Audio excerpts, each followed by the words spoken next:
Rossiya Federatsiyasidagi hamyurtlarimiz diqqatiga, agarda sizga registratsiya, продление трудовой договор, уведомление va shunga o'xshash huquqiy yordamlar kerak bo'ladigan bo'lsa, ekraningizdagi raqamlarga bog'lanishingiz mumkin.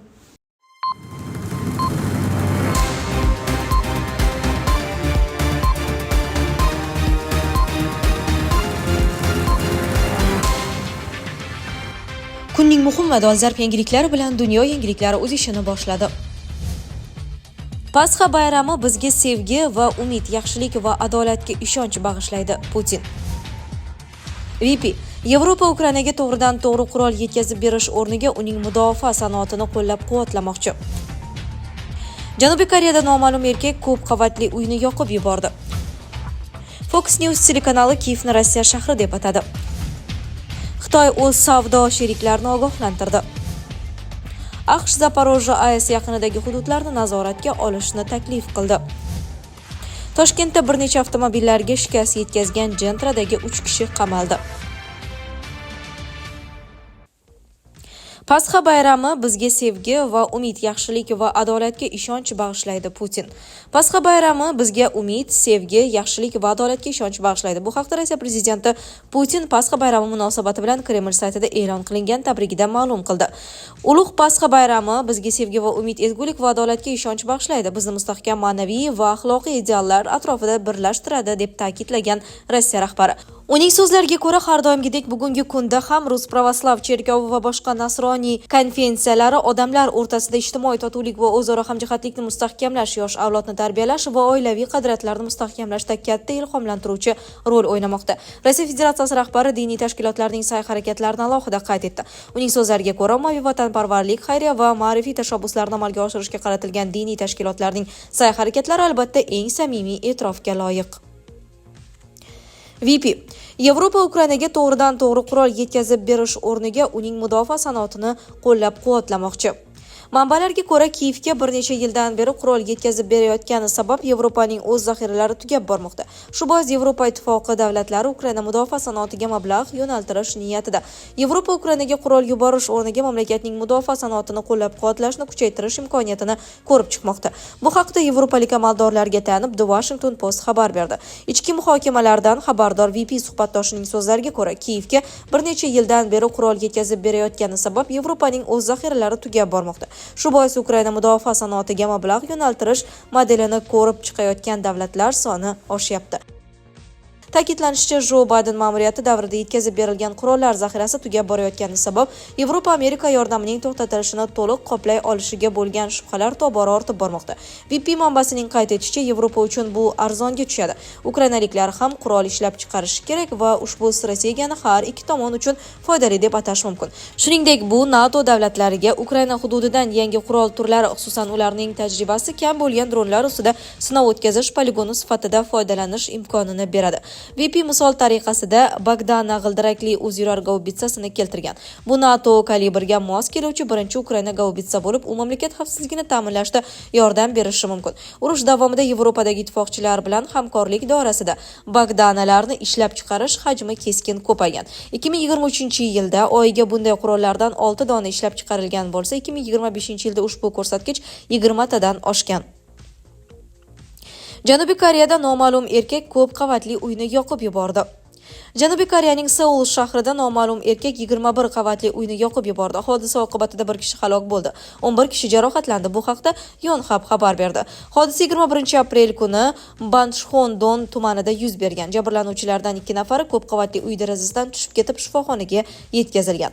Qolgan 9 nafari yengil tan jarohati olgan, jumladan ular tutundan zaharlangan. Politsiya noma'lum erkak qasddan o't qo'ygan deb gumon qilmoqda. U qidiruvga berilgan. O't qo'yishni noma'lum shaxs qurilma yordamida amalga oshirgan bo'lishi mumkin. Shuningdek, politsiya yaqinda qo'shni turar joy majmuasida yuz bergan yong'in bilan ehtimoliy bog'liqlikni tekshirmoqda.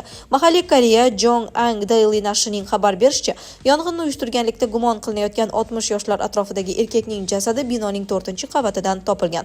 4-qavatdagi yo'lakdan topilgan kuygan jasadning barmoq izlari uning o't qo'ygan shaxsga tegishli ekanligini tasdiqlayotganga o'xshaydi, dedi politsiya vakili. Erkak bino yaqinidagi uyida 50 ming won $35 naqd pul bilan birga vasiyatnoma qoldirgan. Fox News telekanali Kiyevni Rossiya shahri deb atadi video.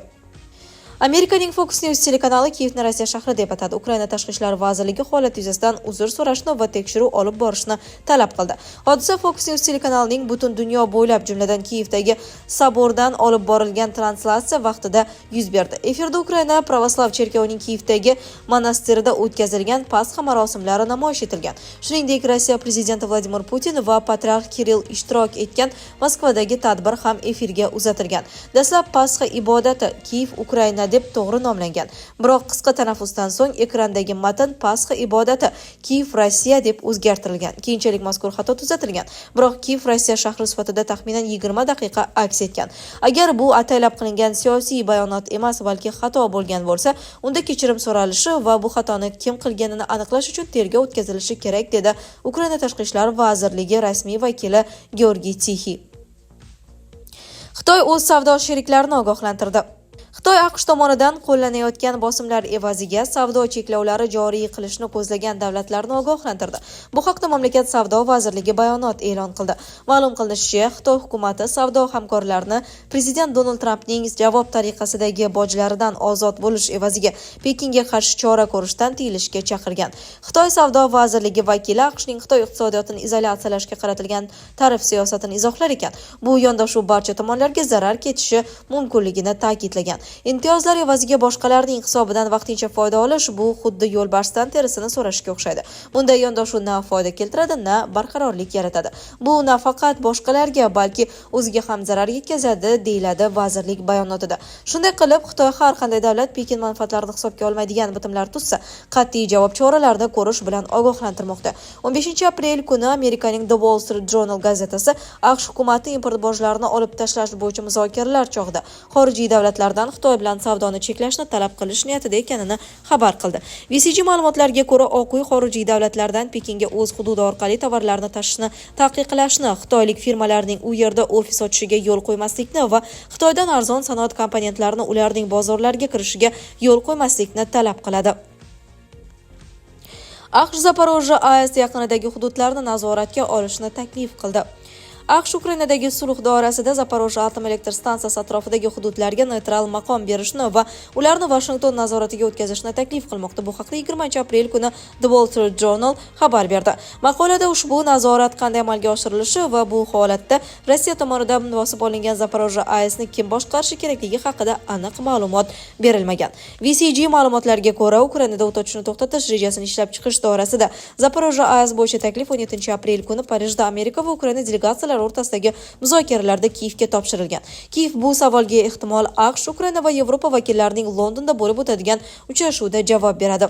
Qayd etish joiz, 19-mart kuni prezidentlar Vladimir Zelenskiy va Donald Tramp o'rtasida bo'lib o'tgan telefon muloqoti chog'ida Ukraina atom elektr stansiyalari va ularni Qo'shma Shtatlar tomonidan boshqarilishi mumkinligi masalasi ko'tarilgan edi. O'shanda Ukraina rahbari muhokama faqat rossiyaliklar tomonidan bosib olingan Zaporojye atom elektr stansiyasi haqida ketayotganini ta'kidlagan edi. Biroq Amerika tomoni suhbatni boshqacha talqin qildi. Ushbu stansiyalarga Amerika egalik qilishi ushbu infratuzilma uchun eng yaxshi himoya va Ukraina energetika infratuzilmasini qo'llab-quvvatlash bo'ladi, deyiladi AQSh davlat kotibi Marko Rubio va prezidentning milliy xavfsizlik bo'yicha maslahatchisi Wolsning qo'shma bayonotida. Toshkentda bir necha avtomobillarga shikast yetkazgan Gentradagi 3 kishi qamaldi. Toshkentda YPXdan qochib, bir necha avtomobillarga shikast yetkazgan Gentrada bo'lganlarning 3 nafari 7 sutkaga qamaldi. Daryo sud hujjati bilan tanishdi. Unga ko'ra sudlanuvchilar 35 yoshli GP, 21 yoshli BR va 20 yoshli DK 18-aprel kuni S ismli shaxsning uyida o'tkazilgan mehmondorchilikda tanishgan. Ertasi kuni ertalab BRning sog'lig'i yomonlashgani uchun S'ning tanishi bo'lgan yigit J'ning avtomashinasida S, J, BR, DK va GP birgalikda dorixonaga chiqqan, avtomashinani esa S boshqargan.